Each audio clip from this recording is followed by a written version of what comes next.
जमा होऊ लागले। शेतकऱ्यांच्या खात्यामध्ये त्या ठिकाणी 1800 कोटी रुपये हे आपण जमा केलेले आहेत आणि आता मला सांगितलं पाहिजे की केंद्र सरकार आणि राज्य सरकार मिळून आतापर्यंत शेतकऱ्यांच्या राज्यभरातील शेतकऱ्यांसाठी आजच्या दिवसभरातील महत्त्वपूर्ण झटपट आणि ठळक बातम्या। शेतकरी मित्रांसाठी कर्जमाफी, PM किसान व पीक विम्यासंबंधित महत्त्वपूर्ण असं अपडेट आलेलं आहे।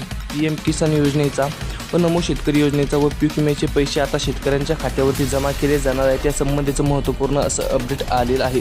त्यामुळे शेतकरी मित्रांनो फक्त आता लक्ष देऊन व्हिडिओला शेवटपर्यंत बघत चला। बारदाना टंचाईमुळे हरभरा खरेदी ठप्प।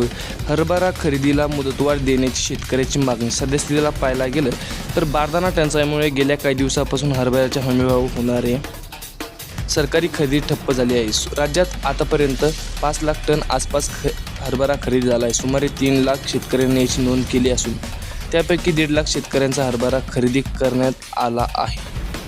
निम्मे हरभरा शेतकरी अजून बाकी असल्यामुळे